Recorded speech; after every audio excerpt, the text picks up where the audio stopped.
Ça, c'était Manu Dibango qu'on écoutait, parce que là, on l'a fait cette semaine, mais on va continuer à parler de l'art africain très, très en vogue en ce moment. Très en vogue en ce moment, Thierry. La foire Art Paris Art Fair en début de mois était consacrée à l'art africain. En ce moment, il y a une très belle exposition 100% Afrique à la Villette. Et à la fin de ce mois-ci, la Fondation Louis Vuitton met aussi à l'honneur l'art contemporain africain. Donc on voit que c'est un marché, un nouveau marché qui évolue, qui se développe, y compris aux enchères.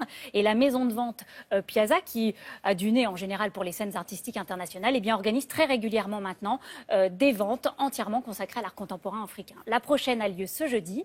Elle rassemble une centaine d'œuvres de 70 artistes à peu près qui viennent de 30 pays d'Afrique différents, alors essentiellement du Maghreb, de l'Afrique de l'Ouest, de l'Afrique du Sud. Et la particularité de ces artistes-là, Thierry, c'est vraiment d'avoir un pied sur deux continents. Ce sont tous des artistes qui vivent à la fois en Afrique et à la fois en France ou aux États-Unis. Et ça leur donne une ouverture incroyable, une ouverture sur le monde, sur la société. Et ils ont cette capacité à réinterpréter les grandes questions de société dans leurs œuvres. Alors ça peut être l'actualité, les différences, les migrations, enfin tout un tas de sujets. On ressent vraiment ça dans leurs œuvres. Regardez, nous avons rencontré Christophe Persson, le responsable de la vente, qui nous explique tout cela.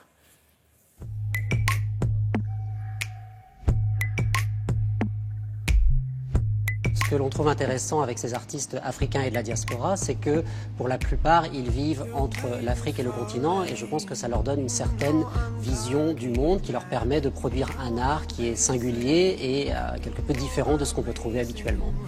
Il y a des artistes qui s'inscrivent vraiment dans un mouvement entre la tradition et la modernité. C'est le cas d'Afinayo. C'est une artiste du Togo qui travaille sur du bois et sur lequel elle opère une multitude de petites perforations. Et les pièces sont ensuite repeintes à la manière un petit peu optique ou cinétique, ce qui leur donne un effet très très contemporain.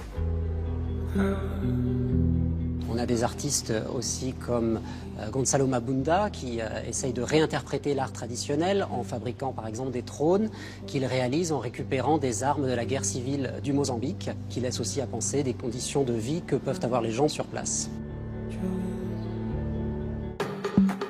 La deuxième partie de la vente, sur les nouveaux portraitistes engagés, elle s'intéresse à une nouvelle génération d'Afrique. Alors il y a un artiste qui est très en vue actuellement, qui est Abou Dia. Donc Abou Dia, il peignait dans les années 2010 à Abidjan pendant la crise ivoirienne. Et donc sur ses peintures, on retrouve la violence de la guerre civile, les scènes de rue qu'il imaginait alors que lui était dans son atelier de travail. Il y a un travail qui est très intéressant, qui est le travail de Bondo, qui travaille au Congo.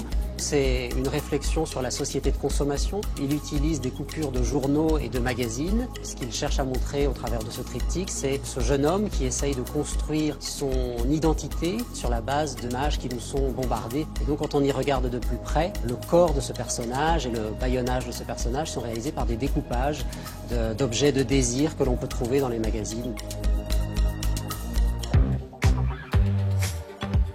Dans la troisième partie de la vente qui concerne les identités africaines, on a la pièce maîtresse de cette vente qui est une gouache et collage de William Kentridge. Il trace, il efface en laissant des marques et il retrace, il applique différentes couches de collage. Kentridge veut montrer le temps qui passe et donc le présent qui essaye d'effacer le passé qui ne s'efface jamais vraiment.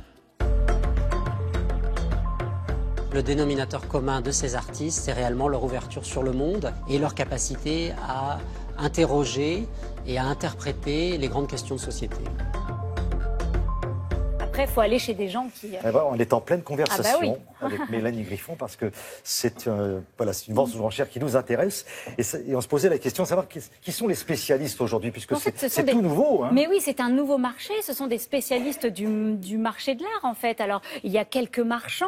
Il y a la maison de vente Piazza est la seule maison de vente à organiser des ventes comme celle-ci aujourd'hui. Donc, c'est tout nouveau. Ça arrive sur le marché. Il y a un marchand sur Paris, il s'appelle Bob Valois, qui a toujours fait depuis des années beaucoup pour les artistes africains et qui avait compris depuis très longtemps que ce marché allait émerger. Mais sinon, il faut bien sûr s'adresser à des spécialistes du marché de l'art pour acheter les bonnes œuvres. Il ne s'agit pas d'acheter des œuvres... Alors, la volonté, alors maintenant on revient aux artistes, c'est de dire oui, ils ont tous... nous sommes africains, d'accord, Ils ont tous envie de faire passer ce message. C'est pas parce qu'on est africain qu'on va faire de l'art africain. Ils s'inspirent bien sûr de leur tradition, mais ils utilisent des techniques très contemporaines. Et c'est ça qui rend leurs œuvres très attractives pour les collectionneurs du monde entier. Voilà. La vente a lieu ce jeudi chez Piazza et vous pouvez dès mardi prochain découvrir la très belle expo qui aura lieu chez eux aussi. Merci beaucoup, Mélanie. C'était très intéressant. Allez faire un petit repérage comme ça. Vous allez faire connaissance avec l'art africain. Et c'est le moment d'acheter parce que forcément, c'est un nouveau marché. Les œuvres sont encore abordables.